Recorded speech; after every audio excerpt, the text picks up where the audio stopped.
And we are live, point three podcast live stream Wednesday. We are your favorite trio of hosts. Super Spider, Fantastic Brando kicking us off with July's first live stream. Gents, it's a very big month. Lou down beneath and Hero Scroll myself. Gentlemen, how are you feeling today?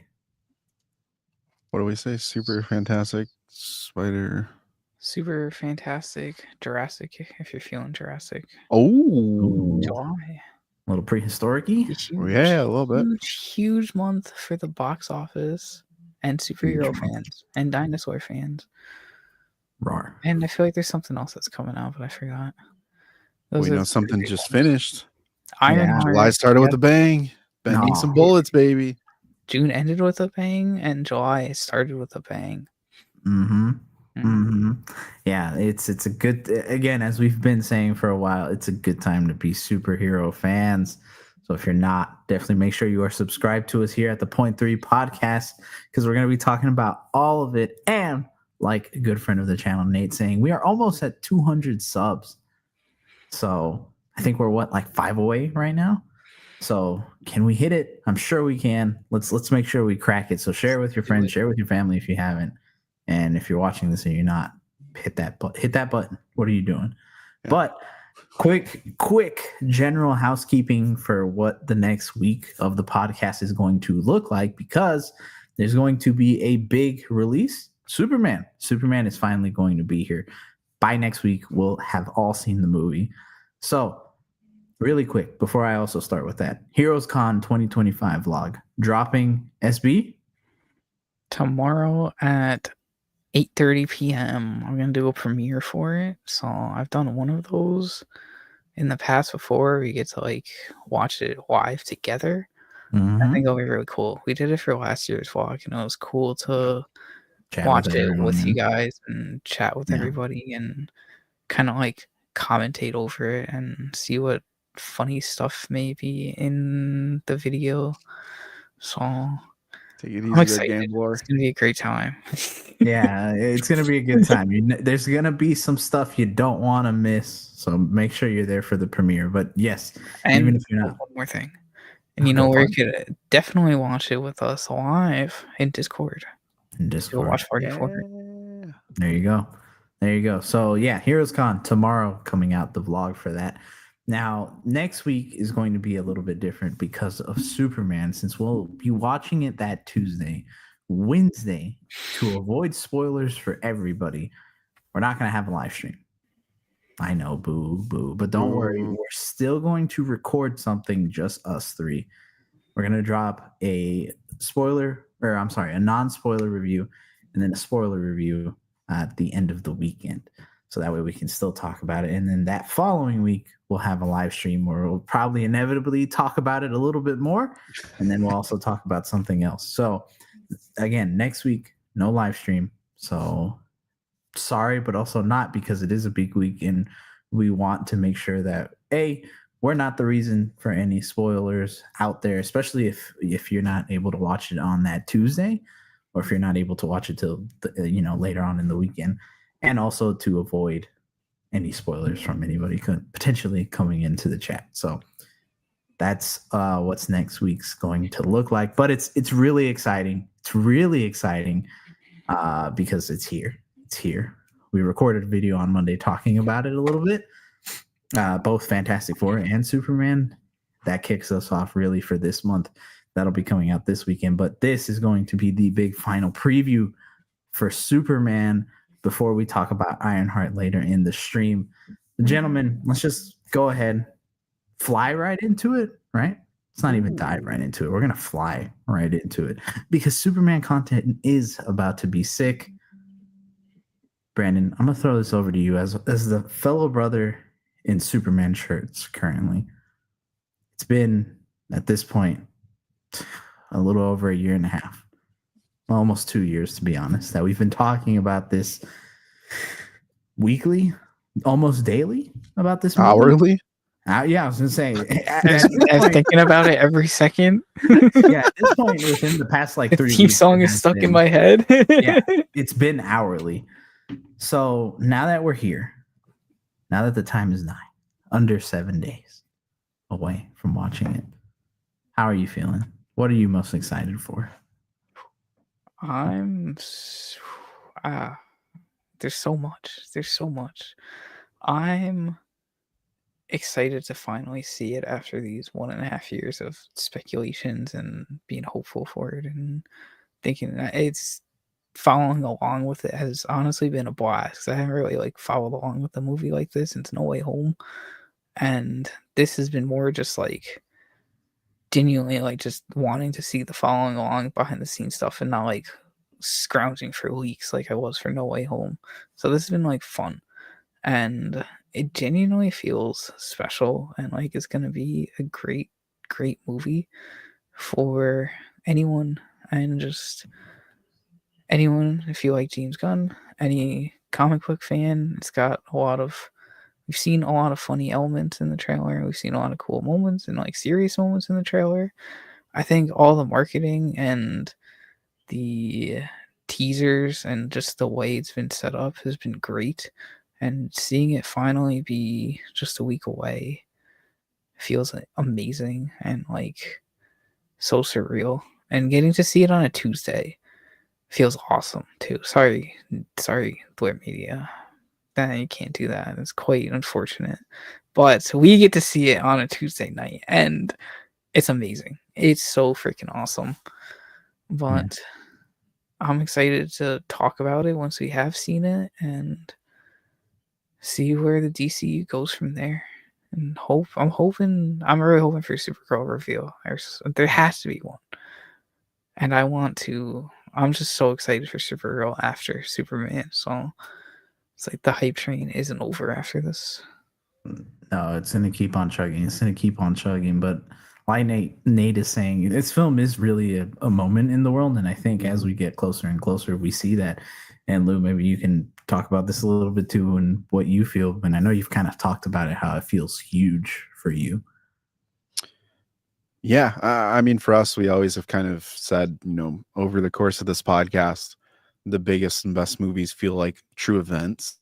And while the Fantastic Four definitely does, there's something about Superman that really kicked in the high gear when you saw all the promotional marketing across the world.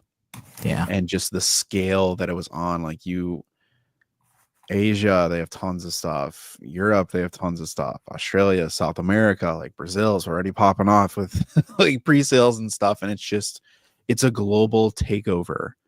And people want to represent Superman and wear the S on their chest. Yep. And regulars to hardcores are interested for one reason or another. And it just feels like this moment is going to stop once you get in the theater and sit down. It's gonna be super surreal. And I don't know really it's been 6 years? Probably since Endgame for me personally, to where I felt this massive monumental moment is happening and there's a shift and a change. Maybe this is what The Rock was talking about, but I'm gonna be honest with you guys. Like, I have hope that this movie is going to do really well. But I was just thinking about this the other day. I was talking about it in the kitchen with my family. Thinking about all the movies that like James Gunn has done and looking at all the press tours and listening to all the people on social media, listening to the actors, like their marketing and promotion, like you love every single person every time they put out some new fun trend or TikTok or I don't know what it is. Like you just fell in love with the cast and the people and the team. And I mean, we'll get into more as we get into characters, but I really have to say about this movie, I don't know how I walk out of this disappointed. I think just sitting down in the seat for the movie is going to be like, okay, check one. Like I've satisfied one of the biggest things, like knowing that I'm sitting for a massive Superman movie. Yeah. So everything else just feels like actually watching it feels like gravy. Yeah. I must feel extra special for you guys for being like huge Superman fans all your lives and everything. Like this is I'm imagining this is your No Way Home for me. Go ahead. Not like in like obviously multiversal way, but like just being like just so hyped up for a movie and such like that, of it finally fulfilling what you wanted out of like a movie with your favorite character. I would So say, that's awesome. yeah, I would say it kind of is like that, but it's also kind of different where it's like a rebirth of a character finally. And I don't really know what I could compare it to aside from maybe closer to like an Endgame / No Way Home, but I would also maybe more so say a even more amplified Deadpool and Wolverine moment, where it's like we've waited so long for something, like one particular moment on the big screen, which was seeing Deadpool and Wolverine team up. And I think the same is Superman, where it's like, and again, go watch the video we made on Man of Steel. I do like Man of Steel, but it always felt like there was something missing. Even from watching the animated series way back when. No. It's just like, that's the Superman that I've wanted for a while. And Superman Returns, it's Superman Returns. And then we got glimpses of it in the CW, but it was like, we need the scale. Yeah. It's just not there. Yet here we are in 2025, and Superman once again feels like genuinely the biggest superhero on planet Earth. And he is. It's getting that that justification. Not justification, that's really the only word I can think of though. To finally be like, this is why I'm a Superman fan. Not because of everything else, but because of this type of stuff, this moment, this type of movie, this type of feeling. So to see that it's tracking in Brazil to be its highest opening, it's tracking in like Japan or wherever else. And Mexico all these is doing good in Mexico, yeah. Seeing overseas, like what this is about to do, like this is about to break records. I really do feel like it's about to break records. And I want it to. I really want it to. Yeah. So all in all, I think I echo Lou's words where it's like, it would take an absolute catastrophic failure for this to not feel good. Yeah. And I don't see that happening. Yeah. I mean, even if you think about it too, it's like driving to the theater is going to be hype. No one's going to be able to hear me talk, and you guys know this. I'm going to put it on volume 40, bro. Like, it's hitting. The sunroof will be open, and it's just going to be boom, boom, boom, boom. Like, it's going to be so awesome. So, like, the drive is something, getting there, talking about it, hyping. Like, how many, like, steps is it going to take for me to get to the car to, like, the front door? Probably, like, 5. Like, it's going to be so cool. But I already think I'm going to have to watch it twice, maybe 3 times. Like, I can't think of another movie that I've really felt that way with since Infinity War. Infinity War, not Endgame, Infinity War. Although I saw Endgame like 5 times in theater. I saw Infinity I just War was like, I just 5 want to times. feel something, I you know. saw I both of them just like 5 times. Yeah. Free movie theater days back working at the theater during like 2016 to 2019 was amazing. Oh my god. Yeah. No, the vlog incoming. I'm gonna run to the door, put the camera down, run back to the car, get out, run back into the theater, and capture it so you guys can see it. It'll be real time. But no, I was gonna say real quick. To your point, SB, it's interesting because I've had a couple people ask me this of like, well, this is a big deal for you. Like, this is your moment, your character.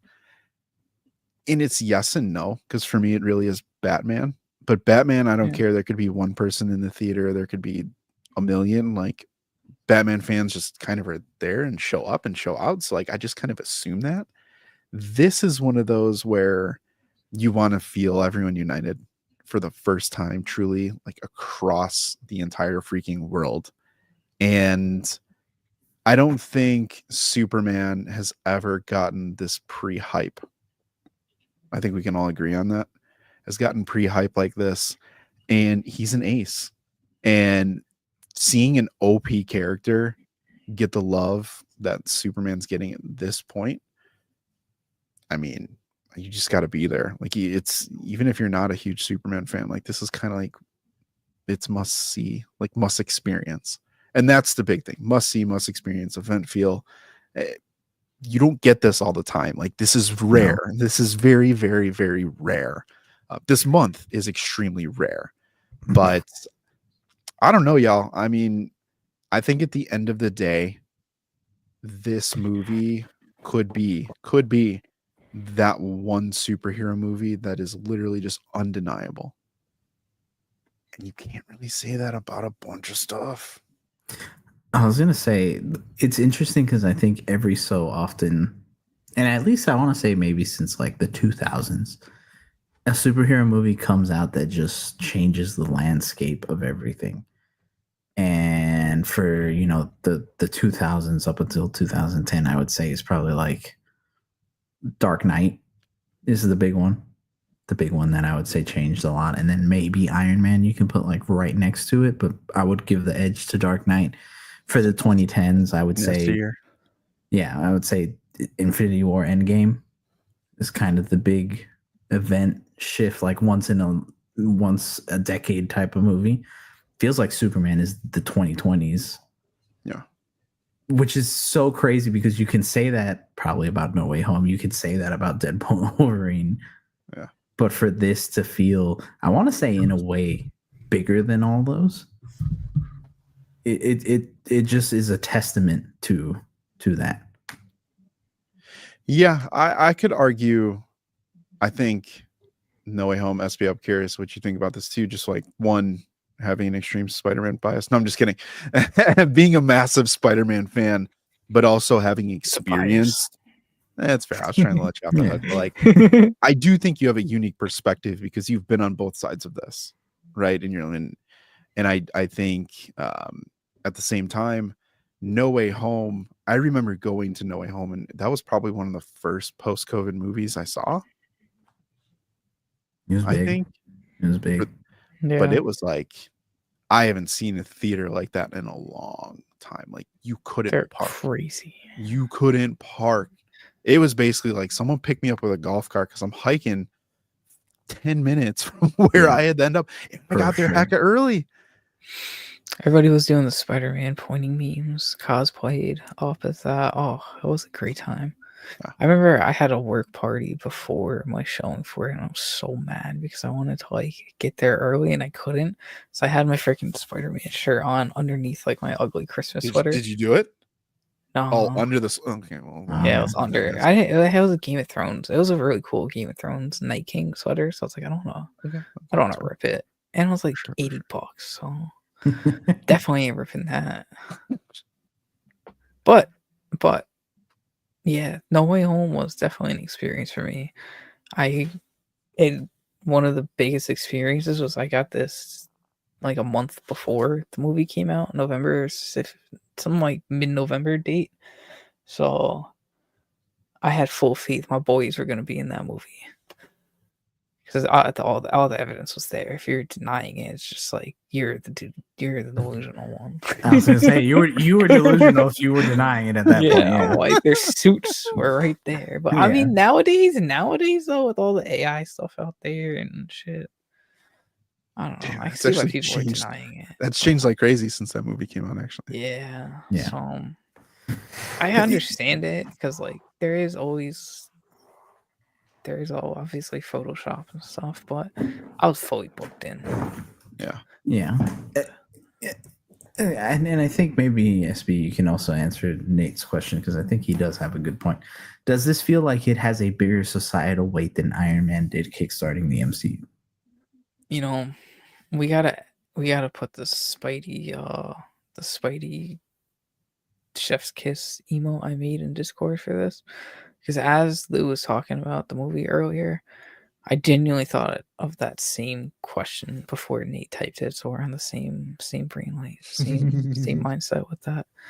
I think it does. I think if it does have more, if not equal to the same, because it's really kickstarting a lot of fans. Like, just think of all the different types of casting that James Gunn just did for the DCU, and how many different demographics that's appealing to. Like, a lot of people are going to see Superman just for like Isabella Merced and Hawkgirl, which is cool. And like, obviously it's a Superman movie, and they'll probably hopefully the goal is for them to fall in love with Superman too. So it's cool to see like that same thing with Iron Man, I guess, and kind of falling in love with, and a little different, falling in love with the universe, but one that's kind of established already with Superman, and then falling in love with the character at the same time. Yeah. What do you think? That? Yeah. I would say it does. I think hindsight is what really carries Iron Man, because Iron Man at the time didn't feel as big as it did, at least from what I remember. But Iron Man was always that B tier hero that like was getting a cool on-screen adaptation. But again, you look at a lot of the adaptations that were coming out around those times that were leading to a whole lot of nothing, or were very much like one-offs. So Iron Man had the impact of the MCU, but again, that's looking in hindsight 10 plus years after that. So this is different, where I think even if it doesn't kickstart the DCU in its own way, I genuinely feel like this could be a standalone film. Like if they just told us, hey, we're making a Superman movie, no DCU, we're just making a Superman movie, and it felt as good as it does now still, and they just told us, hey, we're not going to have a DCU, don't expect one, I still think it would have the hype that it does right now, because it just genuinely looks like a very, very well done superhero movie in general, and probably the best Superman movie of all time, potentially. Yeah. So I'd say it does. You know, the wild thing about this too is when you look at it, it's like the MCU probably impacts Superman more than it impacted Iron Man, just in terms of expectations that fans have. Mm-hmm. And I think that's a really cool thing, is if this does succeed in establishing, building a world, like, again, we're going to talk about Ironheart, but like, people eat that stuff up, and a lot of people don't know what it is that they want. And for the DCU, we have no clue what it's going to be. So we're all kind of on even playing fields of like, what will this turn into? This is the establishment, right? But in terms of its impact on people, guys, I gotta be honest with you, and this isn't for everyone, but I will say the fact that so many eyes are going to be on the core of Superman, who is about being a good person, helping your neighbor, saving that cat in the tree, doing the little things that have bigger impacts, trying to just be a better human being. This is another reason why this may go down. And we know James Gunn is very good at putting these stick with you type of themes in your brain and in your heart to carry it with you when you leave that theater and you sit in your car and you're like, damn, maybe I'm going to go adopt like 10 dogs now. I don't know. But like, be better. Yeah, like you very well could walk out of Superman and be like, even if it's temporary, maybe I want to be a better person. And that is something I don't know if we've had in a very, very, very long time. I agree. Let's before we kind of finish the Superman chat, let's take it down more now to the movie level itself in the film. So, gentlemen, top 3 things you guys want to see Superman do in the film. SB, I'll kick it over to you first. What 3 things you want to see in the film? Doesn't have to have any particular order either. Just 3 things you want from the film. Because I think we are all in agreement that this is going to be huge, and it's a moment in time, which is awesome. Yeah. You're muted. He's so fast. The speed of time isn't it? Definitely want to see him. I want to see the extent of his T-vision, and I know we saw it in that little teaser clip, but I'm so excited to see that full clip, like fleshed out, and how far he goes with that, because we see it how his eyes get kind of burnt up and everything. I'm excited for that. So, like, I guess I'll say my number 1 is his showcasing his power skill set. Oh, we lost Lou. He'll be back. Keep going. Number 2, I want to see Lex done well. As like the morality duality between Lex and Superman. I was talking to Lou before you hopped in our pre-recording, our pre-live, about Superman Supercorp that I just did the video on. Is it peak? It's good. I highly recommend it. I don't think it's peak, but it shows a really cool morality duality of Superman and Lex and like why they like truly hate each other in a better way than things done in past seasons. And I'm excited because Nicholas Hoult seems like he's killing it in all the trailers so far. He And I'm really bought does. in. And my third thing, that full score is what I'm excited for. Oh, I need to hear that full score. That whole soundtrack throughout the movie is going to be a banger after banger. And hearing it, like just everything we've been listening to on our car rides at Heroes Con and what I've been playing for my headphones the last like 7 months, that theme song in Dolby and IMAX when I go see it, It's gonna hit. That's gonna hit. And that's gonna be an experience right there. And those are the 3 things I'm most excited for. I like that. Yeah, no, those are all fantastic. And I think every time I see something Lex Luthor related or I see Nicholas Hoult, I'm just like, oh yeah, this is very exciting. Because I think even question. I did see that. We'll get to it in a second. Lou is adopting those dogs, especially Crypto. This is what I meant to click. But yeah, even I think it was yesterday or the day before, like Nicholas Hoult was like on was it NBC or Good Morning America? One of those like early morning. America. Was it? I think it was. And he's just talking about like the role of Lex and everything. I'm like, this is just cool how they're able to like market both Superman and Lex. I think this is really cool. So that's going to show some really cool stuff. Before I get to mine, Dill asking, as a very casual Superman fan, why should I be hyped for Lois Lane?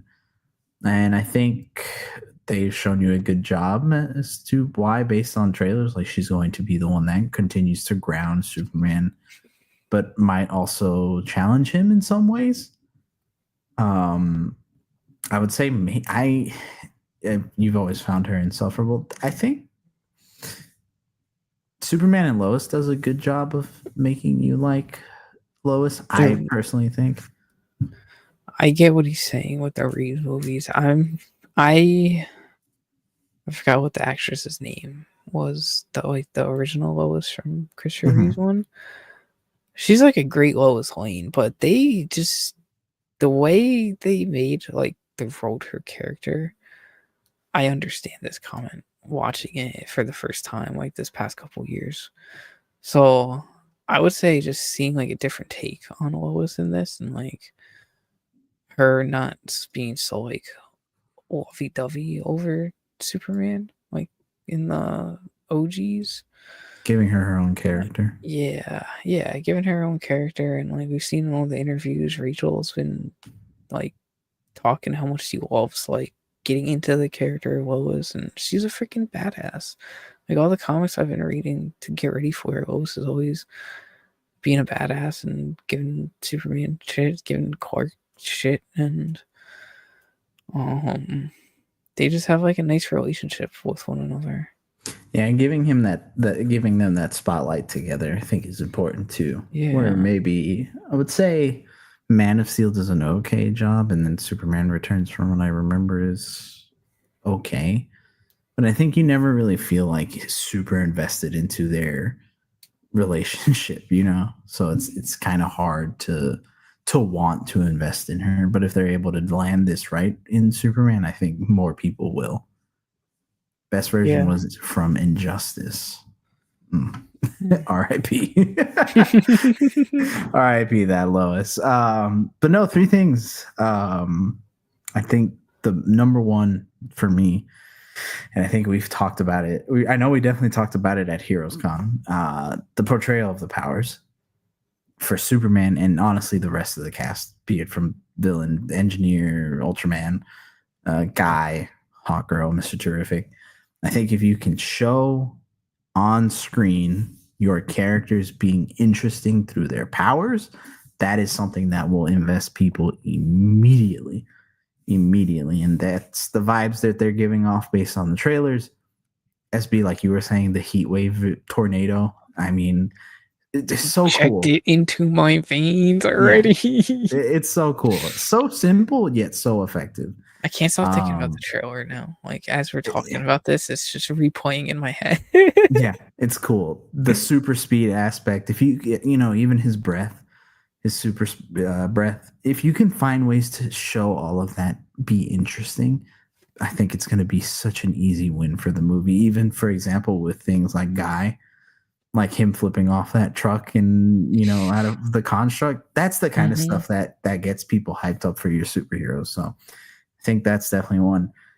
Two, you kind of took my two as well. The relationship with Lex, I think, has to be at the forefront. It should be, because they're going to elevate each other very well.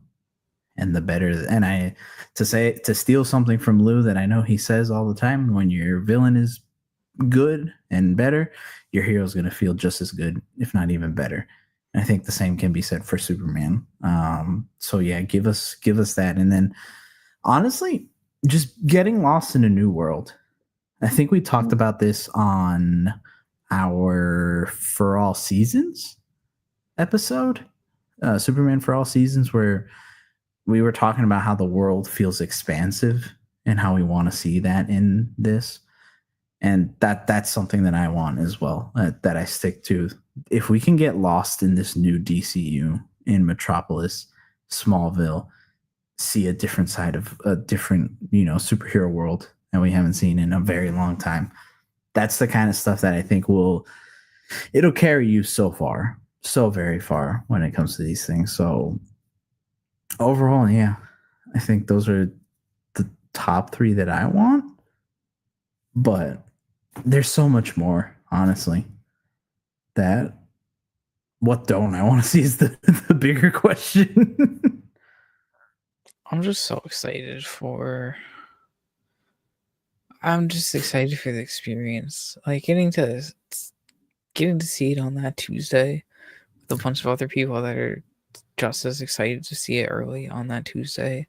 And with my homies that are just as excited for it. I wish I could see it with you guys, but I know.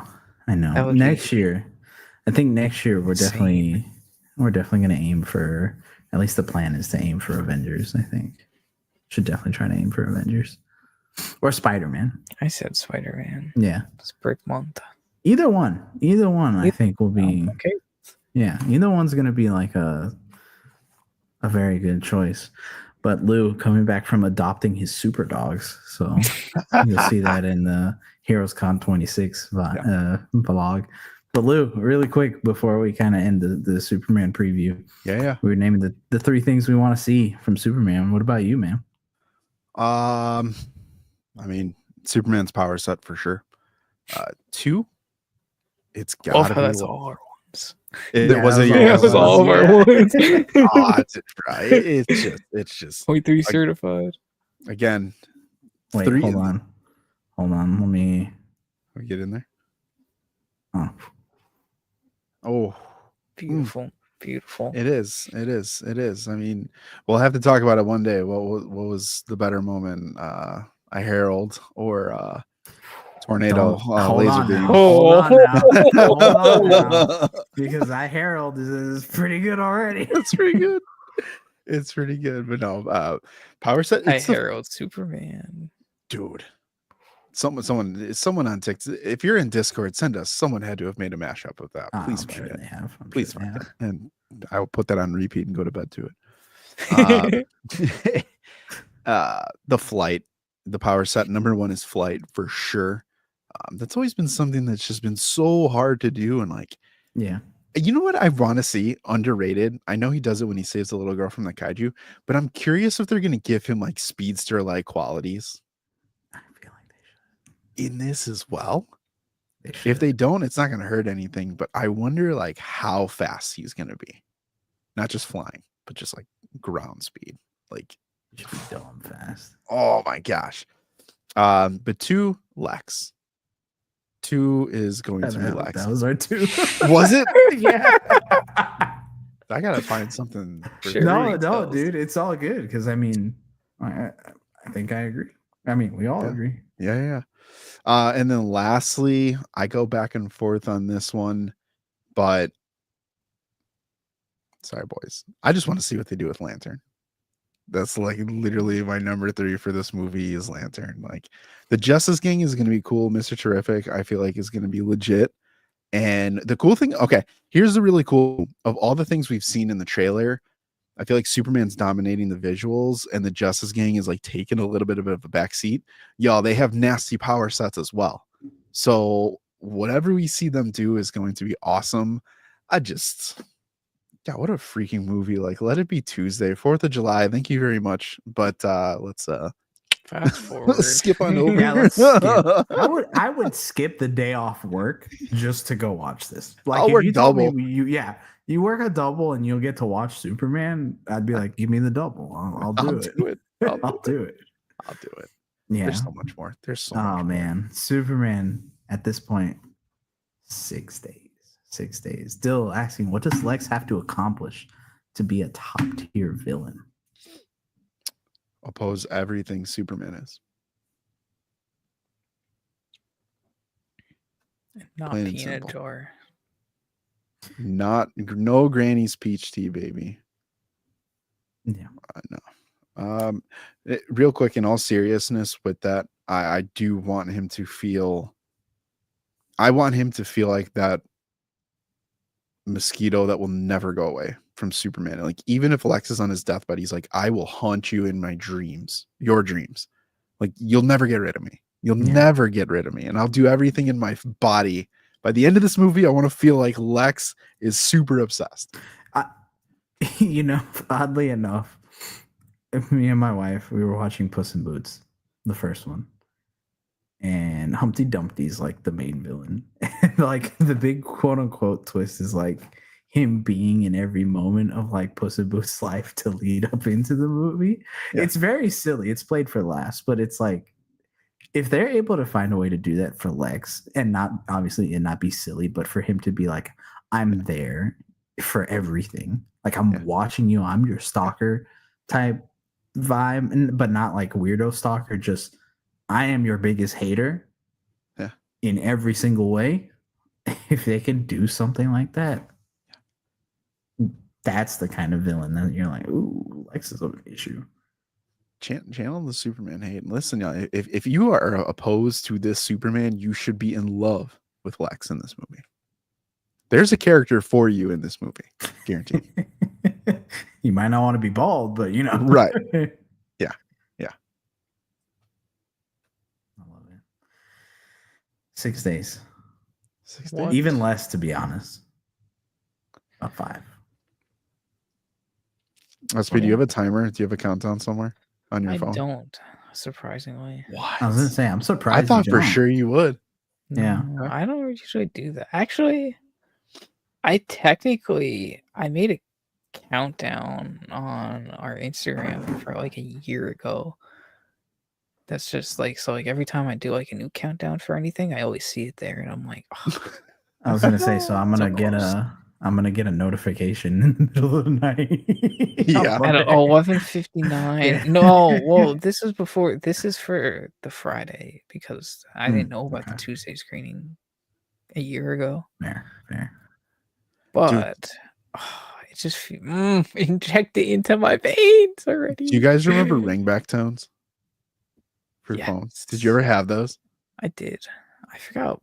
If I could, had, if I had it, I would make it people saying Superman, like from the trailer, just like, or the theme song. Superman, Superman. I'd never pick up my phone. Like, why don't you answer my calls? Yeah, just call me. Just putting you through peak first. Yeah. Call me like 3 times and then I'll answer. Yeah. My voicemail will be like, hello? And then I'll play the theme song again. Hey, can you hear me? I'm at Superman. I can't hear you. What? Oh man. Oh, love it. Love Gentlemen, it's here. It's here. We don't have to talk about it anymore. We get to just see it now, or speculate. Better said. We still going to talk about it. We don't have to speculate. But yeah, Superman preview. Anything I have else? one final stuff that we should truly end the preview on. Okay. Final box office prediction it. and ratings. We always got to do these. Oh yeah, Rotten Tomatoes and box office.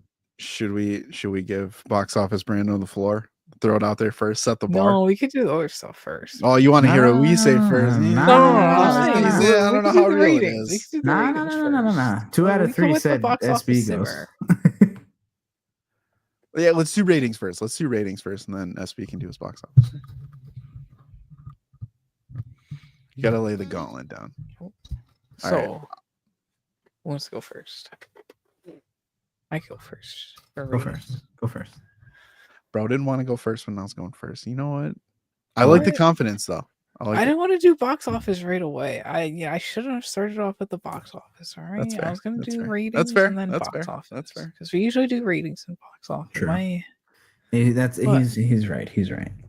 Yeah. So I think the Rotten Tomato score is gonna be 94% critic and 89% audience.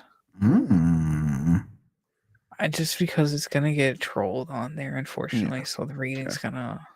I'm sure not every person like the Guardians do great. Obviously, Suicide Squad has some great. Like his average is around there, I would think. So I don't see it going old. I hope it's higher, but I can see it at that. And box office. Well, no, we're doing ratings. Yeah, I looked at Nate's comment. What's your rating gonna be? My rating? Yeah. I think it's gonna be. I think I'm gonna give it. It's just hard for me because I do have plans to see this movie 3 times in theaters. So it's like I'm hoping it's a 10 out of 10. But I think I'm gonna give it.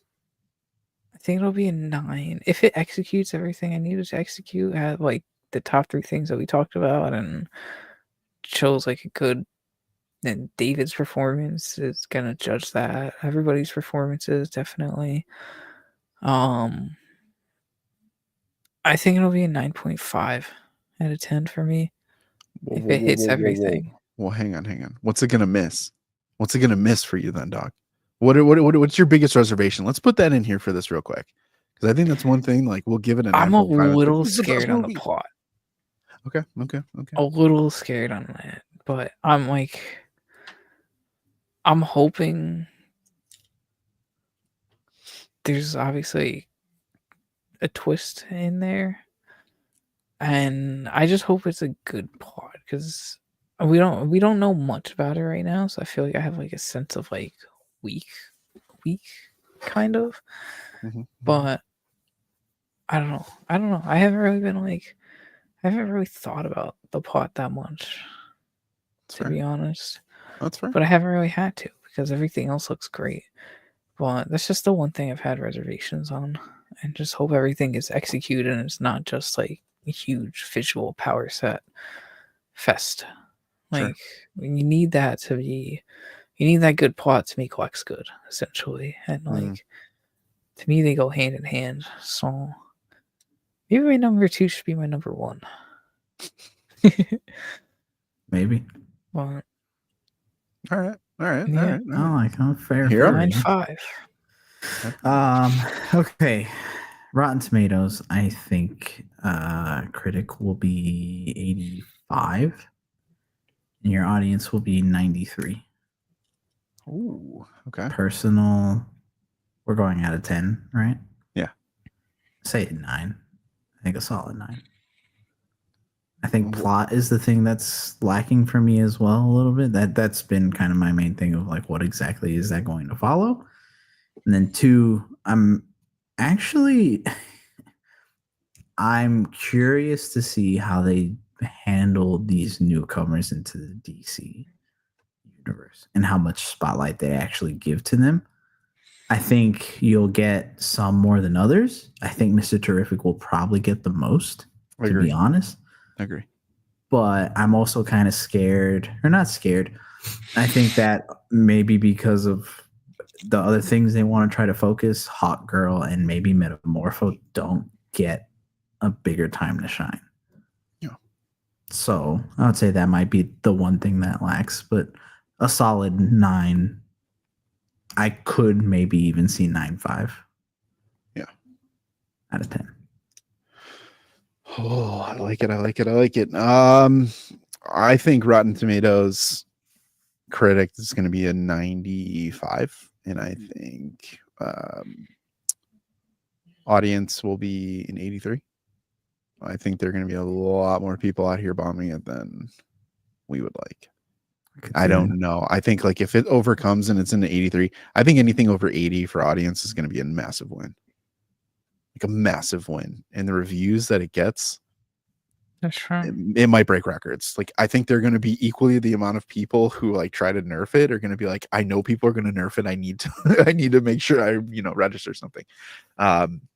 Personal, I think its ceiling is definitely like a 9.7. I think its floor could be like an 8.5. The biggest misses I think it could have are the physical foils for Superman, mainly like Dill saying Ultraman. Will the Ultraman reveal stick? Is it going to feel good? If it doesn't feel good, is that going to hurt like the final fight? And the the Lois and Clark relationship, is that going to like come across as cheesy? Is it going to come across as organic? Like what is their chemistry going to be on screen? Yeah. I think that'll be kind of the 2 biggest things for me if I don't feel great about those moments. But everything else, I could see like an 8.5 to 9.7 in that range. Still strong. Yeah. It's still really strong. I mean, I can't see this like bombing. I can't see this missing. I can't see this. Look, I have every James Gunn movie that I've seen in like that 8.5 to 9.7 range. Yeah. So one last question for you guys. One last question. What is going to be your like bonus that you think it could exceed your expectations that you might not have expected?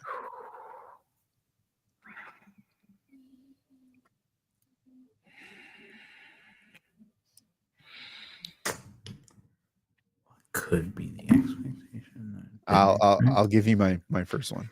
Yeah. David's acting and how emotional he can get. There's a lot of relationships at play. Crypto, Lois, his parents, Lex, like his range, like what kind of range is he going to Justice have? Gang. Yeah. I think if he can come across and like, I think that's big. And I think people are hypersensitive to main characters right now. If he can come across as like hitting each of those gaps, that there's like 7 or 8 or 9 relationships we've seen right off the bat. And then that's not even including interactions with random people. Mm-hmm. I think that could like, I don't know, that could be our thing. Like we're going to talk about an Ironheart in just a second. That could be the thing where like you thought it was going to be good, but you're just like, damn, I didn't think it was going to be that good. Engineer for me. Ooh. I think the fact that they're already kind of confirming like the Authority is going to be a part of the DCU shows they have some sort of faith. So I think the Engineer might play a better role or feel better than we think going into it. Fair.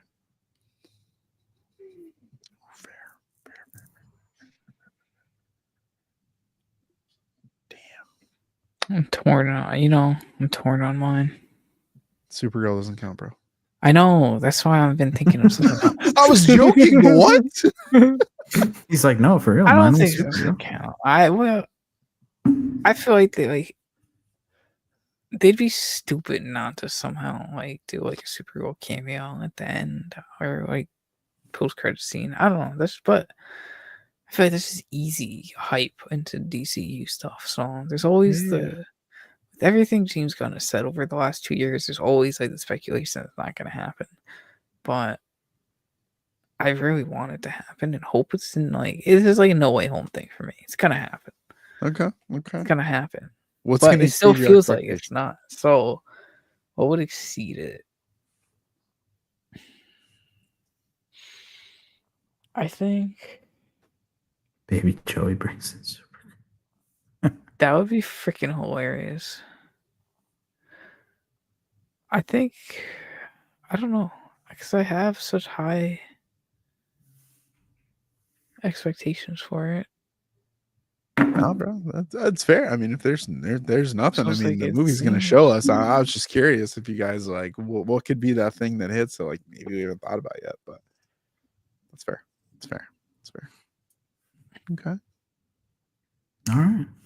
Well, there's Discord a lot. eats last. I was gonna say Discord will hear it.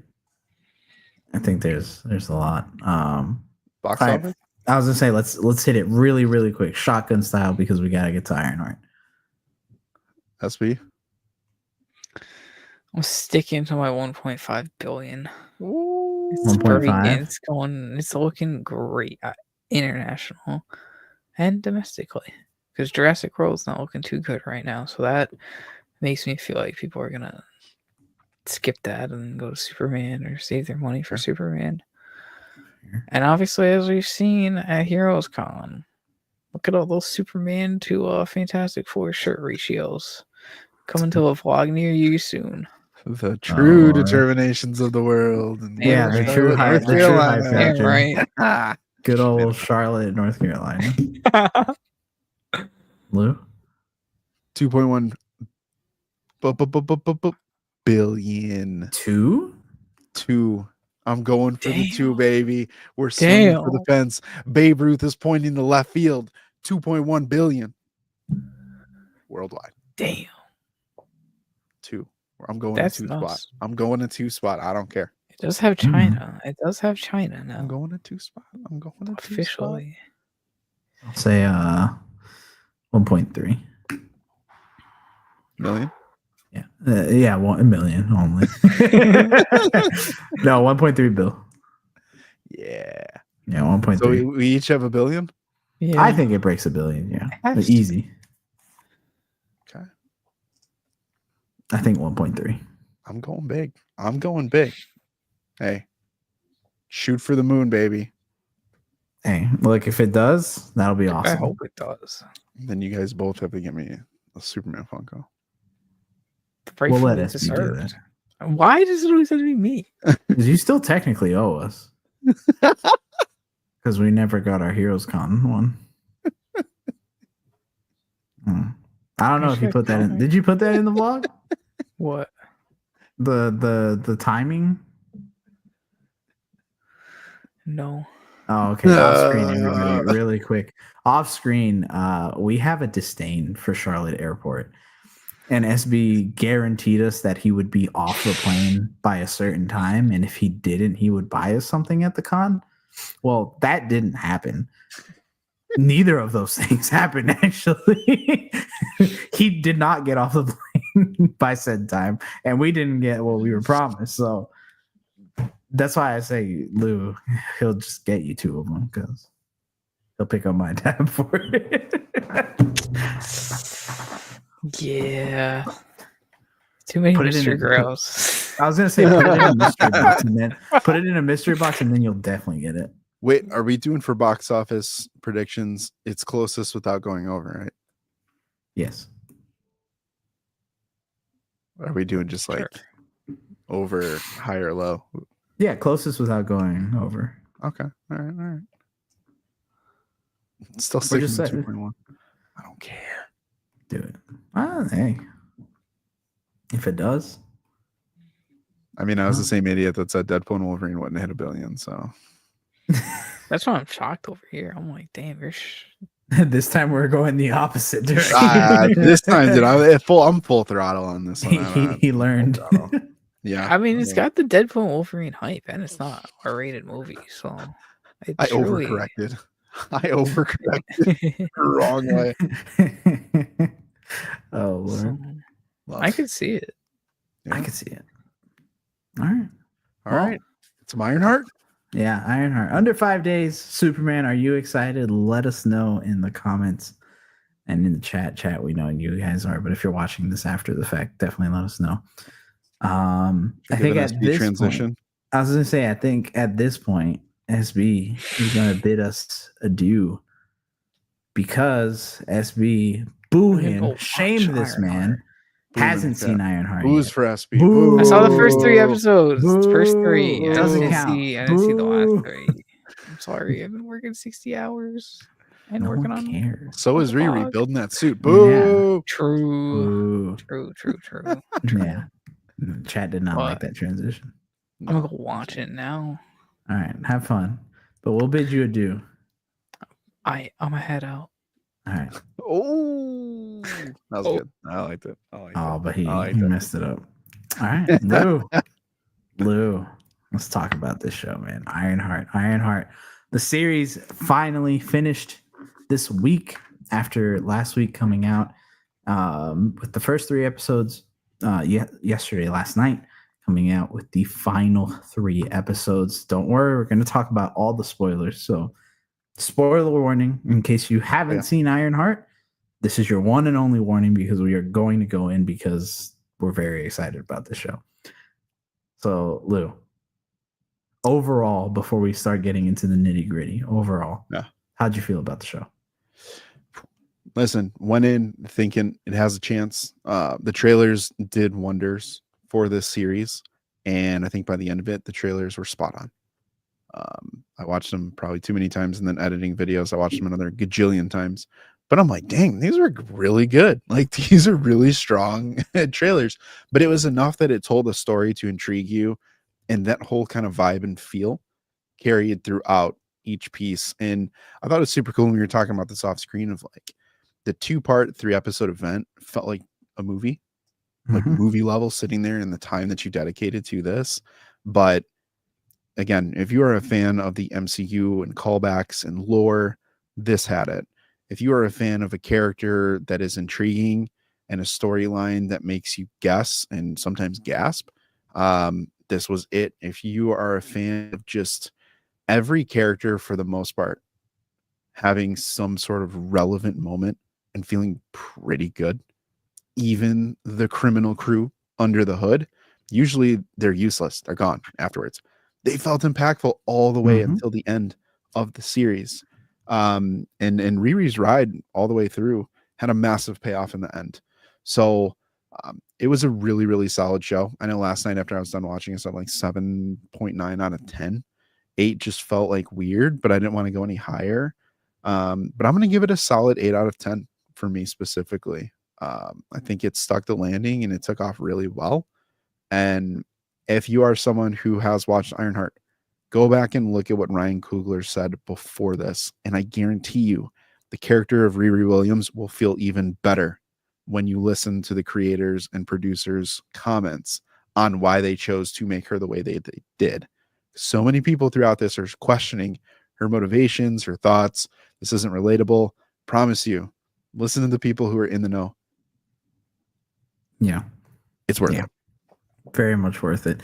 And it's funny, Dill, you say except Eric Andre, but I think even Eric Andre served a purpose smaller than I think people expect. Or maybe not people expect, but smaller than the rest, but still serves a very good purpose. But yeah, Lou, man, I gotta agree with you, dude. This was a show that I was excited for, especially seeing it a little more. It got me more excited because I'll be honest, like I was of the thinking, like, why is this coming out now? I think we all were, but the trailers came out. I'm like, okay, this looks pretty good. I do want to see it. And going into it, I think I told you this in Discord, or we were talking about it the other week before the live, that it's like, this doesn't feel like a Disney Plus show. Yeah. Feels like I'm watching something on Hulu and Netflix. It just has a different vibe to it. Yeah. And it's really cool to see that. I thought it was super cool. Iron, again, I've been saying it since I think the trailer, but like we've been missing that Iron Suit action in the MCU since Endgame. We got it here. It was so cool to see. Riri building the suit, multiple versions, and then just the shots with her in it, super cool. Suits were awesome. The final suit, 10 out of 10. That final suit, oh my god.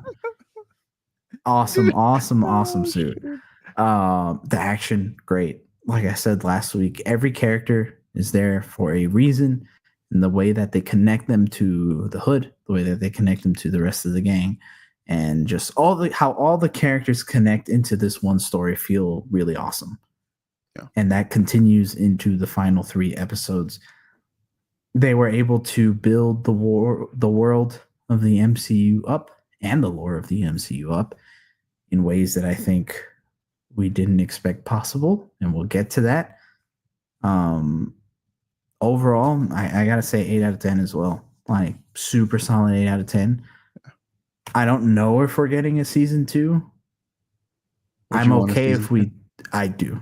Yes. Yeah.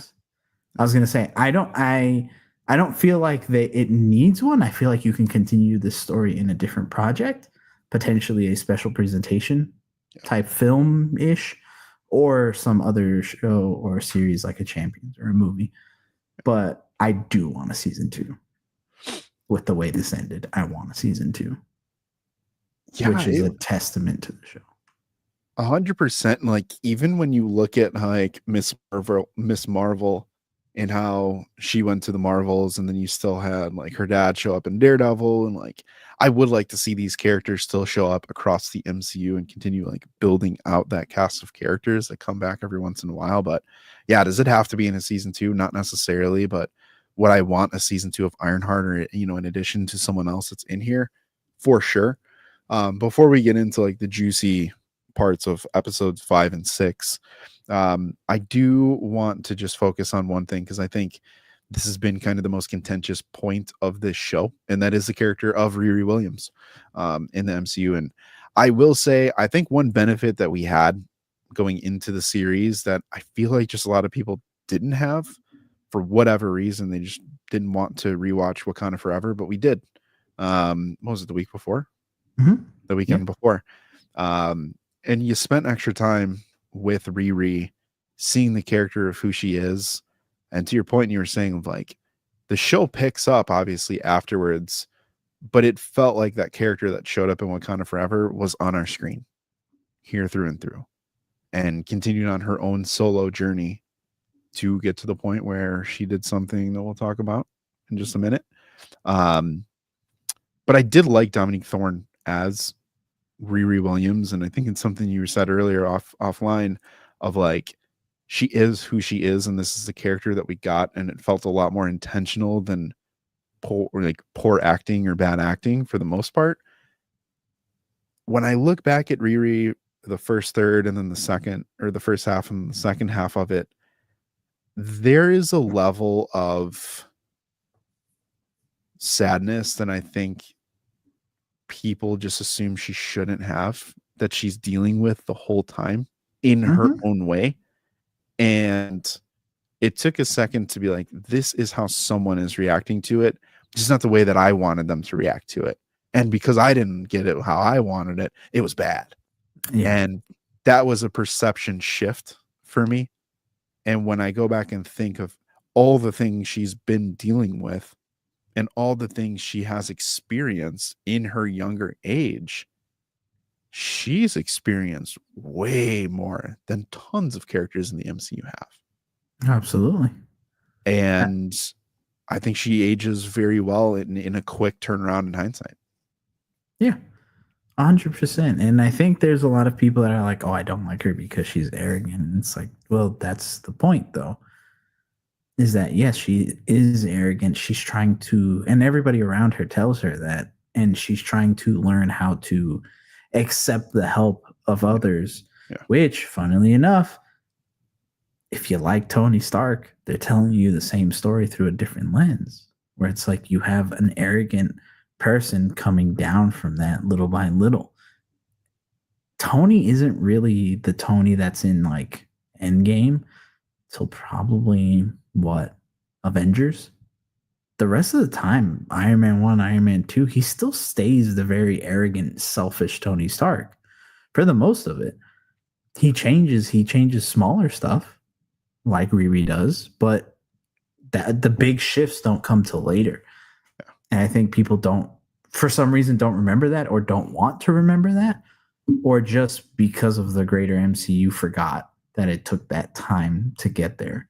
But yeah, that's what Tony is. It's actually the big reason that him and Cap butt heads at first. Yeah. Because Cap sees him and he's like, "You're nothing but an arrogant man." Yeah. So I think that the people that need to see Riri, you need to try to look at her through a different lens. The ones that want to, and the ones that don't, then just kick rocks, because there's going to be people that are in bad faith and just openly racist or stupid. I'm just going to say it like that, that don't want to give this character a chance. Yeah. So. Yeah. Comment if you watched it, right? Don't comment just off the trailers or what you think you know about it, or what other TikTokers or YouTubers have said slamming the show, because there's a lot more to it than just some things that have been floating around. But to your point, I want to reiterate this again. If you didn't like certain things about Riri, those are things that people don't like about Riri in the series as well. And again, it's through the eyes and conversations of her mom who know her. Natalie knows her, the AI. Zeke says it very, very well. Hood, he even says it too. Like, people are telling her all the time of like, yo, you're not like what you think you are. Like, the question comes down, are you a good person in a lot of ways? And it's not as black and white as saying yes or no. It's complicated. And everything she's doing is complicated. Her motivations, her reasoning, her justifications, they are complicated, and there are mixed emotions along every single turn. So when you're like, oh, she just walked away from someone who was John, who died when they were at the greenhouse place. I can't think of the name of it. I keep saying like helium. That's not right. Heirloom. She had remorse. Like, if you were just to read the comments, they're just like, yeah, but she killed someone. It's like, okay, well, insert scene of Tony punching people through brick I was going to say, Tony, listen, man, Tony had no remorse. Yeah.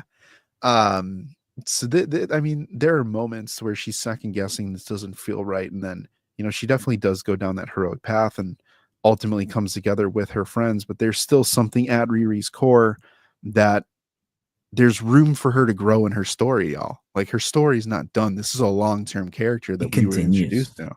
Yeah, it continues. It doesn't end there. And I think the big thing that Ironheart was trying to teach Riri is to trust those around you. Let those people in, because honestly, that's her character, even from her introduction in Wakanda Forever. When you notice, when they go to her, they're like, hey, come with us because we need to help you. Yeah. And she's like, no, I don't want to go with you. I don't, and reasonably in ways, I don't know you, but also I don't need your help. It's only until Okoye is like, yeah, let the mermaid man come and kill her with his army. That's when she's like, there's no other choice. So she goes kind of unwillingly. It continues into Ironheart. She doesn't want to trust the people around her. Right. She doesn't want to open up to them because she's still traumatized by a lot of the things that happen. She says it. She's traumatized by the fact that she lost her father, because even though he's her stepdad, Gary is her stepdad, that is basically her father. Yep. Her best friend, they're gone, and she had to watch them die because she froze, and she hates that. Yeah. Then this man, this underwater fish man, who is one of the strongest beings in the MCU land-wise, wants her dead. That's traumatizing when you put it, no matter how you put it. So she's gone through so much. She has. And you know what the subtle thing too that I don't think people realize, and where I think she gets discredited a little bit in terms of like how emotionally aware she really is because the people who are like, I trusted you and let you in and you hurt me. She fears something like that happening, but while she's fearing it, she's doing it to other people. Mm-hmm. And then comes to the realization of those things. Like, I think a relationship with Zeke was really strong. Really strong. I liked her relationship with Zeke a lot. I liked her relationship with her mother too. I agree. To where she finally let her in, and why her mom finally feels proud to help Zay, her. Yeah. that moment in the junkyard when she makes a decision and then like finally like it's just like, I'm gonna let someone else in. He's like, no, like that's hideous, like that's an atrocity. Like, why would you ever do that? And if you knew me, which obviously there's like some feelings going on there, like, yo, if you know me, you know I'd hate that. So why did you do that? Yeah. And eventually some things come around with that, but it just, again, it's a very fragile situation. And we didn't even talk about her getting kicked out of college. And I was gonna say that too. There's just so much to her character that I think people choose to ignore. I'm sorry, y'all. The lesser people, if you were in those situations of something that happened to her, we'd crumble. We'd crumble. Yeah, absolutely. We would crumble. And then another big criticism that I see is people constantly being like, she makes stupid decisions, like joining with the gang, the criminal gang, and joining or under the Hood's gang, and then ultimately doing something at the end. Or no, we're in full spoiler mode. Yeah. Ultimately accepting Mephisto's offer. People are like, oh, she's so stupid. Spider-Man wouldn't do that. Spider-Man gave away basically a planetary arsenal to Mysterio because he just liked him. There was no reason to trust Mysterio. And if you guys remember, flashback to when Far From Home came out, everybody hated that moment. Hated it. They were like, Peter couldn't be more stupid in that moment. Yet now here we are in Ironheart, and apparently that's a wise decision. Yeah, just saying. Thank you, Nate. Peter got his aunt killed due to a bad decision. Yeah, like let's not try to excuse the things that other heroes do. Right. So, and listen, even if all of these things in the fallout are consequences, a lot of them are unintended consequences. Let's keep it in that realm, right? If it's a stupid decision, it's a stupid decision. But to then, put one decision that was stupid and just be like, it's okay. It's like, why? Like, why do we give that one a green light versus another? Again, should she have joined the gang with the Hood? No. I think we can all agree that no is the answer here. And she maybe could have turned to her friends and family first. Mm-hmm. And then when she does turn to her friends and family, I think it was a good twist. I think it was a very smart insertion into the story to finally get to the point where she does. But again, she's always challenged mentally and emotionally. The magic deletes Natalie, and she can't get her back and doesn't know what to do. That's the second massive time that she's at a loss for, I don't know what to do. Everything is right. It's perfect. Did it with the power source. Comes to it again when it comes to getting Natalie back. And again, I think people have forgotten that at that point it happened so quickly that people were used to Natalie now. People wanted the Natalie to be around. She wanted Natalie to be around. She experienced all of these things with Natalie. And it was getting closer to almost like having her back. So going through all of those feelings and emotions and thoughts again, and now having other people and the one person who rejected her now accepting it, all these people she cares for, to be like, if I can bring her back, I'd bring her back. Not just for me, but for them. Yeah. Because it's affected everyone's lives for so long. Yeah. Look at what the joy was. And also, she just never got over that death. Yeah. Which is fair because sometimes you never get over a loved one's death because it's not fair, Yeah. especially in the way that she lost her life in a act of violence. So yeah, sometimes that you just never get over that feeling. So at the end of it, and we'll discuss it a little more, it's like you can kind of see why she does. Yeah. Riri chose to go challenge the stream of time so that she could bring people back, bring It's someone not, back, and right what she's deeming is a wrong. yeah. And it's not even a forget Gary. She still loves Gary, but it's more so Natalie was her rock. Where she, I mean, they explicitly say it a couple times where Natalie was the only one who knew how to calm her down and, get her to calm down from a panic attack. Like when you have a relationship with someone like that and then you lose that of no option of your own, like that's a huge loss. Yeah. A huge loss. And I think too, the Gary thing, everyone's kind of come to terms with Gary being gone, whereas Natalie still felt like it was that trauma was never resolved for a lot of people. I do think, if Gary came back, that would affect the mom and obviously her. But I think Natalie was just kind of that core from a story element that was the best decision, unless she's got 2 sets of Dragon Balls. I don't know. And she had nothing else to remember Natalie by. Yeah. Gary, and I think maybe why she feels more at peace with Gary is the car. The car, the shop. The car and the shop. I know the shop was with Natalie as well, but yeah, the car for sure. I mean, I do think that was a stupid decision, selling that for parts as well. And shout out to the mom for bringing it back. But she has something to remember. I think there's something about Gary that's a little more foundational that it just felt like Gary was still with her in a lot of ways in terms of like who she is as a character, to where Natalie was just kind of separate from all that. I don't know. That's just the vibe I got. I will say at the end or before leading up to it, I did think that if she did do a deal with Mephisto, it was to bring Gary back until Natalie got deleted. Yeah, when Natalie then I was got like, deleted, damn, yeah. okay, yeah, it's Natalie. Yeah, and just how hurt she was by it. Yeah. So let's talk about the big elephant in the room, because I know a lot of people, finally, the years and years of theories, we can stop it. Thank God. We can stop talking. Is that a about finger it, on the wall? right? Is that coffee mug him? Does it say Mephisto or Starbucks? No, just kidding. Yeah. So no mention on what became. That was the car. The car is Dill.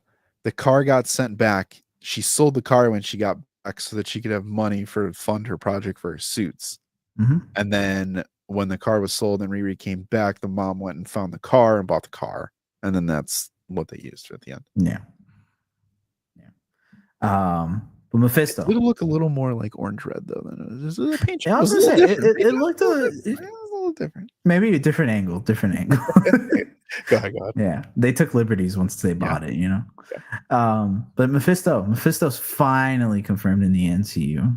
He's here. Sacha Baron Cohen playing Mephisto.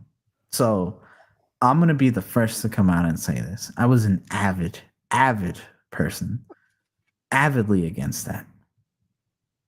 Didn't want Mephisto in the MCU. Didn't feel like it was the right time. And I feel like the concept would have been introduced better. Like just the concept of a Mephisto or someone else within his family, I guess. Well, yeah, because Blackheart is his family. Someone that, was connected to him to start setting that up. However, the way that they executed it, far better than anything any theory, any rumor could have ever imagined it. 10 out of 10 introduction to Mephisto within the MCU. Agreed. I don't know. I know we kind of talked about it, but let everybody know what you thought, Lou. I mean, when it comes to a character like this, I think one of the biggest things is kind of that character aura and the feel and screen presence. When he first showed up, when the Hood was, running from old dad's mansion, and then he shows up and you're like, oh dang, who's that? Like, is it happening? And then to see like the look they had was fantastic. The voice was fantastic. The power, the command, the control, the presence. He just like, it was one of those moments. I don't know if you guys ever had this when you're watching a show, but like you're so into the screen that like you don't know, like you don't see the walls. You don't know if the lights are on. If someone's sitting next to you, they're gone. Like it is just me and the screen. That's what it felt And like. that's what it felt like. And the editing that they had, again, just overall the visuals and the editing and the audio, and this was Awesome. the effects were fantastic, and those iron clings were just spot on money. But the tweaks and the little shifts, and he's sitting there talking, and then they click to, or like they switch to like him like off center smiling of just like this devious look on his face, and then switch back to him like cutting on his plate or something. It just felt so spooky but like powerful at the same time. And man, like that is more than I was hoping.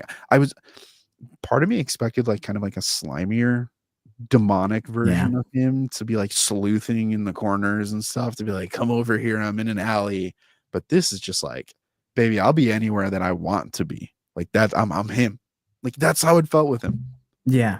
It's so interesting too, because it's like the way they edit him, where, and again, like you said, it's like sometimes he's talking and then sometimes he's just looking at you.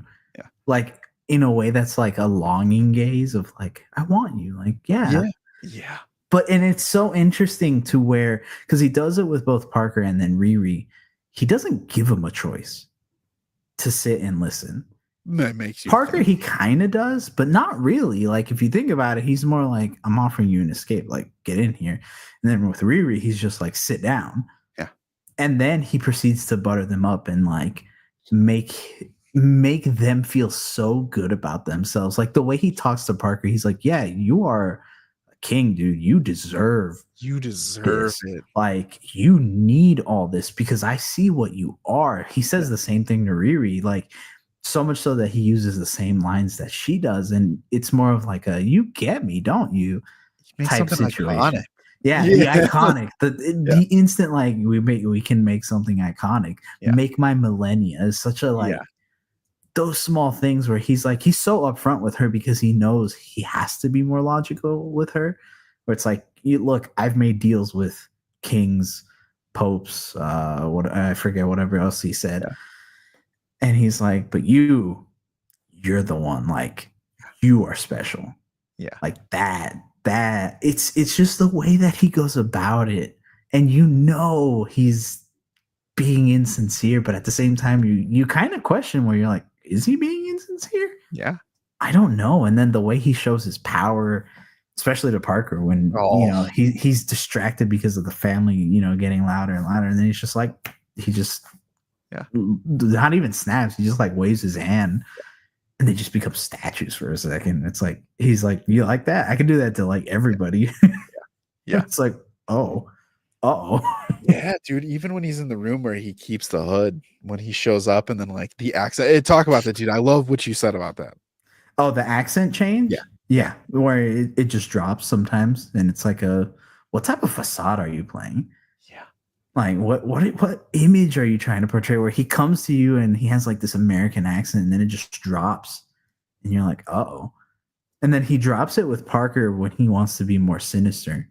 Yeah. But he also drops it with Riri when he knows like, okay, I can't like, BS with her anymore. Like I just have to kind of be more upfront. And he's like, it makes him more appealing in a way. Cause I'm like, I've never thought of Sacha Baron Cohen as like a handsome man, yet he showed up on the screen and I'm like, this is a good looking dude. God dang. Yeah. I was like, who is this? Smooth criminal. Yeah. I'm like, okay. Yeah. Portrayed very well. Just like the whole like aspect. Cause again, if you go back and look at the, like, just for 1 second and you go back and look at like the comparisons of like Mephisto, who he is in like religion, what it looks like, hell's his realm, is that like what religion are they pulling that from? Most Marvel things are kind of rooted in a lot of ways in like Christianity and stuff, but you always knew of like the snake in the grass, the story of Adam and Eve, the tempt, making things look beautiful, convincing you and like who told you these things? And then it's like, he's such a manipulator, but he doesn't just manipulate on a surface level of just being like, I'm going to tell you what you want to hear. Like, you just feel like you're in this trance when you see him on screen in this. And it's just like, yeah, I do want that. I do want that. But it goes, his whole thing ties in perfectly. And again, is he an Ironheart villain? Absolutely not. Absolutely not. He is an MCU villain through and through in this. He happened to show up in Ironheart. But I think it's very fitting because the whole theme of Ironheart is like, be careful. Yeah, what would you give to get what you want? And not be careful what you wish for, but be careful who you think you are. Because Mephisto is the type of character who will play up those confidences that you have and tie that to your innermost desires. Yeah. And it's just like, hey, when he put his hand out, bro, I was like, no. And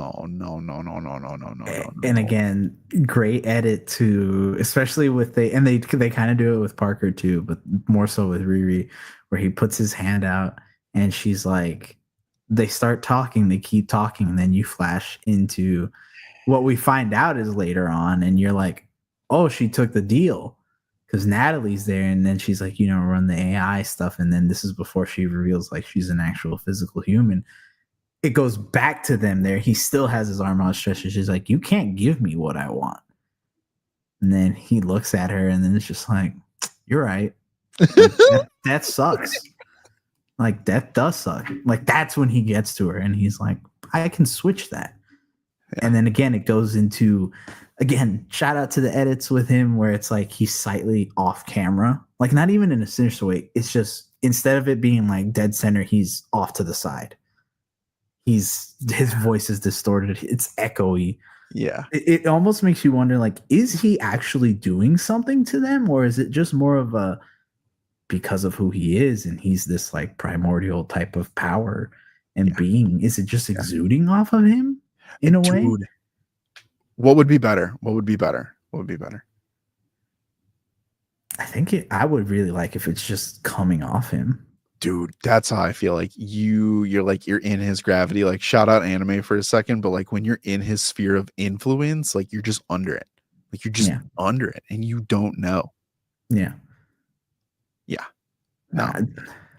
Shout out. So when she takes the deal, one, I don't think it betrays her character because she's shown that she cares about the people, and it also shows like her biggest loss in her life personally was Natalie, so she would take that. But then it also elevates Mephisto really, really well, because if he can get this very logical person to side with him, even though she's seen what it would cause, who can he get? Mm-hmm. And it makes you be like, oh man, Mephisto's actually a problem. Because 9 times out of 10, what happens in the show, she's like, no thanks. Yeah. Heroic music plays and then she leaves. Yeah. Dude. And he's like, you'll come back one day. Don't worry. No, she accepted it. Yeah. She shook his hand. And you know what is interesting for me is I will say there's one thing I took into this series is knowing from a comic book perspective, Mephisto's relationship with Thanos and being like, he can be near and play games with some of the best. He's interacted with pretty much like every main freaking villain. Like he's done a lot in the lore of the MCU, but I think it was so smart to establish him this way with Riri, because we know just how smart she is and what he's capable of doing. Yeah. For me, if he were to show up in front of Reed in Fantastic Four, it's like, oh, you know what I'm saying? Like, I get a little sweaty if my man showed up in First Steps and he's like, Reed, are you gonna save us? And he's like, I don't know. I'd be like, please, Mephisto, don't show up, bro. Like, please don't show up. Please don't show up. Yeah. Don't show up. And at this point, it's like brand new day, infamous Spider-Man title. But if he were to show up in Brand New Day to Spidey and be like, "You have nothing." Yeah. I can change that. Yeah. You're like, "Oh God, Spider-Man screwed." Like, okay. Real quick. Dormammu, bro. We got Dormammu mentioned in this series. Love it. We know that the hood is coming from the dark dimension. What did you think about that? How do you feel about Dormammu? How do you feel about Dormammu and Mephisto specifically? Based on the line that he gave him or he said about him, I think they got beef. I think there's a beef there. There's a supernatural, mystical beef that they have with each other. What is it about? I don't know, but like clearly when he's talking about it, I mean, it isn't like a I'm more powerful than him. It's more of an ego thing of like, yeah, that dweeb, like, yeah, no, I'd kick his butt any day of the week. Yeah. There's something between them. They don't like each other, and the fact that the hood is based from what's her name, Velma, not Velma. Who? The sorceress, the girl, the Oh, younger Zelma? girl. Zelma? Zelma. There you go. Yeah, I was close. I was like Scooby-Doo. I was like, when Zelma is like, no, this is like Dormammu's hood. I think she's right. I do think this does originate from Dormammu. I wouldn't be surprised if it's something that Mephisto stole from him. Yeah. Because even the way he treats it with Parker, like he's just wearing it as like a cape. He doesn't need it. Why does he need that? Like he shows later, it's not a thing that he particularly needs. Mm-hmm. And then when he gives it to the hood, it's more of like oh yeah, you can have that. Like, yeah, take it. Yeah. Take it. I don't want it anymore. So Mephisto feels like that kind of character who is willing to, like, at the end of the day, I think you can simplify Mephisto as being like, he's an expert thief. Yeah. And a con man and a manipulator, like that type of thing. But he also, it seems like this portrayal of Sacha Baron Cohen is like, he likes to peacock and show things and taunt and do that. And like, that could wholly be applicable to Dormammu. Like, I have your crap. You know what I mean? Like, I'm driving your car right now and there's nothing you can do about it. It's on my side of the street. Yeah. Maybe I'll give it back. Maybe not. I like this car. You know what? I'm going to keep this car. Just kidding. I'm going to destroy this car because I can. Like, and you love this car? And to that point, though, it's how he studies the people that he's watching to where Parker respects power. Parker wants the money, the wealth. So who does he come dressed to him as? In this fancy looking suit, this fancy looking hood.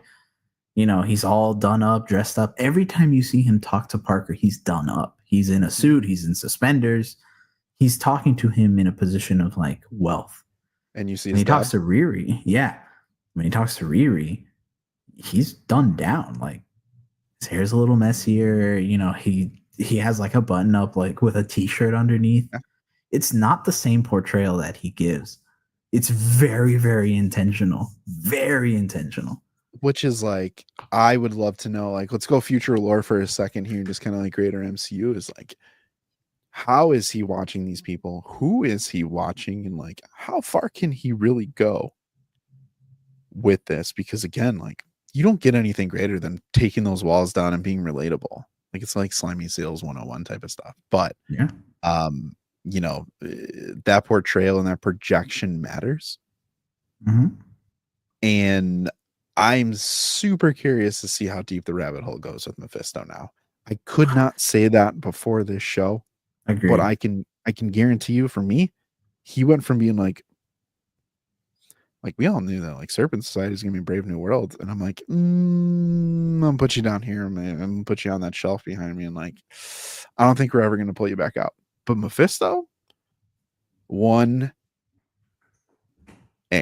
for me. Yeah, no, I agree 100%. I think he should be your villain going forward. So, do we dare say what we think should happen real quick? Go for it. I think we should. Okay. No, I think there's a world where Doomsday gets pushed back and we have a movie before that involves Mephisto. Champions. I think the champions are much stronger for this show. I think the champions are much stronger for Mephisto. I would love to see Strange come back now, more so than ever. I actually really want to see Doctor Strange 3 now more than ever, which I did need not. Please, Dormammu, let them go at odds. Yeah. Dormammu and Mephisto, like the incursion is something Mephisto did. Gimme. You could pull stuff up. I would expedite and say I would take, even if King was still around. I don't know if I can fully say that, but like, bro, you could have 3 really good villains to look forward to in the MCU. But like, I need to see Mephisto resolve first, or at least like appear next before anyone else. Before anyone else.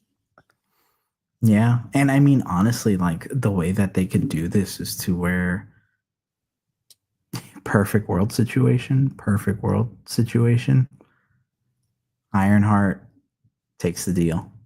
Kind of in the end, like we got your post credit. You can still have Parker go into the shop. I gotta take credit. I won't take credit from this because you told me this while we were when we were talking earlier. But it's all 0.3, baby. Blade. If you had Blade coming up to her and like visiting her house, and him being like, Miss Williams, do you know what you did? do you know what you've done? Bro, I would cry. Having Mephisto be in Blade's crosshairs. I would cry. You have that be the Champions movie, the focus, which leads into your Midnight Suns. Sold. Can you imagine if there was a Champions movie to where you get Speed, you get Wiccan, you get Riri, you get Kate Bishop. Who else can we'll throw Miss Marvel in there as well. Fine, 5. If we want to make an Avengers even, say 6. I don't know. You could tag along like Scar or some crap. But probably not. We have plans for him at 0.3. But yeah, we got plans for Scar. But even still, could you imagine having Strange show up in that movie and Blade show up in that movie? Like, what are we talking about? We have to find the one that Mephisto's afraid of. It's a writer. Yeah, dude. Well, we also need another artifact. We need an artifact to fight against him. It's the Black Knight sword. The Ebony blade. Like, there's so much that they could pull now. Oh, that's who we were saying earlier. Ted. Pull in Ted. Werewolf by Night. Ted could be a part of the Champions and Werewolf by Night. Both and of them Elsa. Like, that should be your start now. Like, MCU. If that's not in, no, they definitely need help from the big mentors, but like, that's where you bring in that team. Like, even in Children's Crusade, like the Avengers still have to help them. That allows other characters like a Wiccan to really showcase his powers. And they're like, oh, I didn't know you were that powerful. Wanda was a problem and she did a lot of bad stuff. And like, strangers might not be here. Like, what happens if you lose control? And I think you don't even need to make Mephisto again. I think you start having him have sub bosses. Yes. Where in Midnight Suns, it's Blackheart. Like, Blackheart is the big muscle to Mephisto's brains and cunning. Yeah. For the Champions, it's Nightmare. You can easily have Nightmare be the one that Mephisto, like, he's like, hey, go deal with this. Yeah. I'll give you these powers if you deal with this team for me. Like, I'll give you your biggest wish type deal. And he makes Nightmare. I mean, like, you could have such a cool side of the MCU. Could you imagine a world where it's like Punisher and Spider-Man team up to do like a blood hunt story instead of like fighting freaking Hulk? It would fit Punisher really well. Way cooler if they started pulling that in. Like, right now, I will say this is one of the last things that we'll probably talk about, but like, for me, the mystical side of the MCU became priority for me. Like, you would think it's mutants, in a lot of ways. And we're getting Fantastic Four. Obviously, the Avengers and the cosmic pieces are going to have it. Like the mystical, cosmic, dark side of the MCU went from being like a fourth of what I initially have always thought to now being like 50% of your MCU story should fall into that bucket. Because it works really well. I mean, like, you know, Nate saying Lilith and Dracula, absolutely. Yeah. But you look at the adaptations of media that do pull from that and just how successful they are, where I think, like, for example, Blood Hunt is one of Marvel's best in the comics. Blood Hunt is Marvel's best event in a very long time because of how it managed to pull everything in. King in Black, King in because Black, of yeah. how it managed to pull everything in.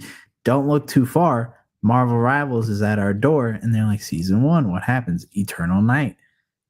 Everybody thought that was sick. Why? Because you got Dracula, the Fantastic Four are coming in to help out, and they're like, we need to do something. What do we do? And they're like, hey, Darkhold. And everybody's like, I don't know if we want to touch that. But they're like, we kind of have to because Dracula's here. Then fast forward 2 seasons later, and here we are about to get Null. And everybody's flipping their lid. Rightfully so, by the way. Rightfully so, because Null is here along with Blade and along with the Phoenix Force. Yeah. And how well that meshes together. Like, what are we doing? So yes, absolutely. The MCU needs, and you just look at the success of something like Werewolf by Night. There's a hunger for that. You look at success of Doctor Strange. There's a hunger for that. I don't understand Marvel's reservations with it. Hopefully that changes. Yeah, I think if anything, this should be assigned to any key stakeholders over at Marvel Disney to say what came out of this is greater than probably what was expected. Maybe they thought, maybe they knew about this, maybe they didn't.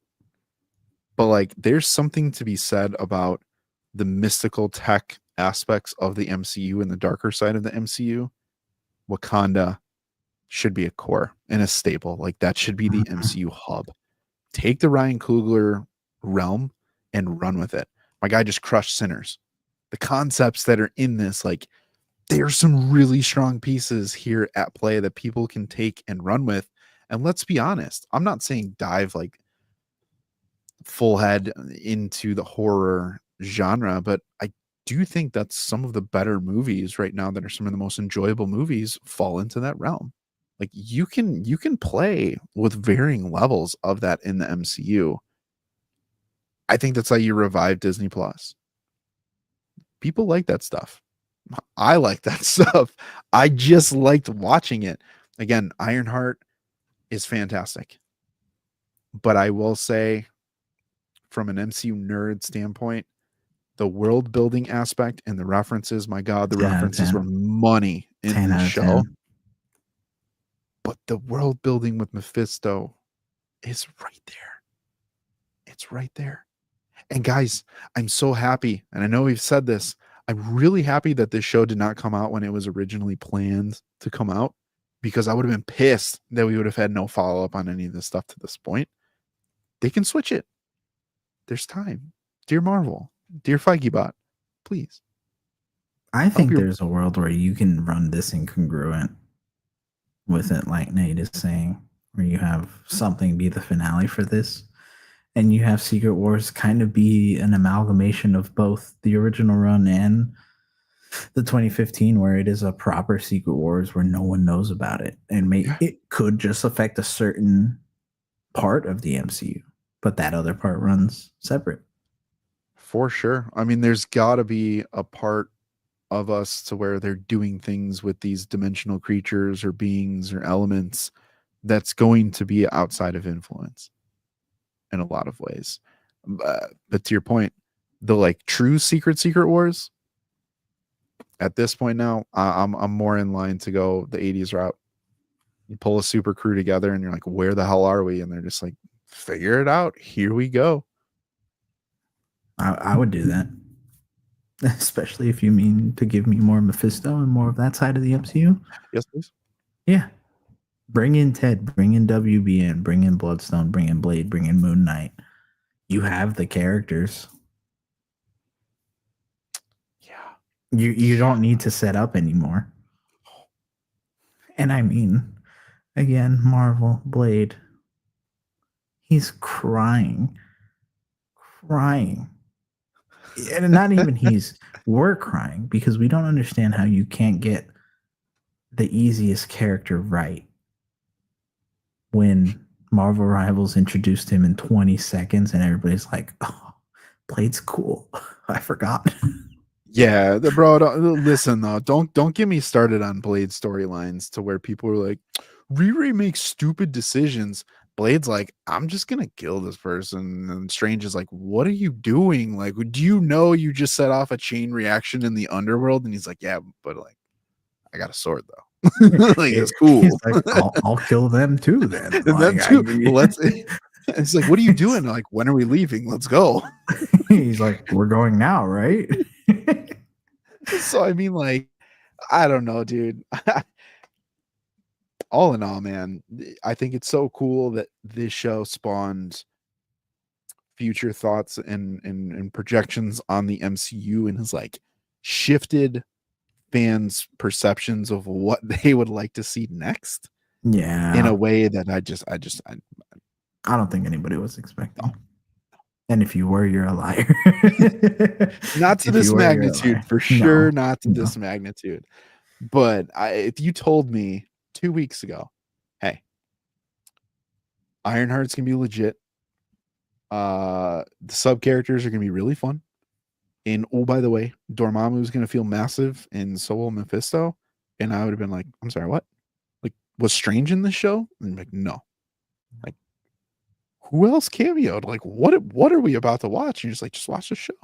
Just go. There would have been something missing, dude. I would have guaranteed. I was like, there has to be something. You're not telling me. Yeah, the execution on this was phenomenal. It actually really gets me excited for Eyes of Wakanda, to where if like they can continue this world building in Eyes of Wakanda, where you show your first Black Panther, you show, and I'm gonna give you credit again on this, but I've been thinking about it since we talked about it. Something like Kunlun, bro, in Eyes of Wakanda. That's where you start building your nations, your bigger like things in the MCU that we know have meaning to these other characters. And Mephisto tried to get with them, you know what I'm saying, way back when.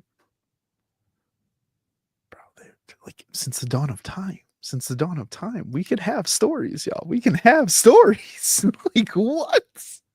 The MCU could be so good. So good. Yeah. And it's not hard. Like if you think about it, it's not hard. No. No. I mean, again, not to take away from Ironheart and the production team and like the creative that went behind making these little cool tiny things just build up to make a really cool experience. But yeah. Nate saying, what if T'Chaka made a deal? Yeah. 100%, but it doesn't even have to be T'Chaka, because that way you don't betray that, like that his character, better said. But why not another Black Panther? Why not the Bashanga, the Jabari? The Jabari too. Why are they exiled?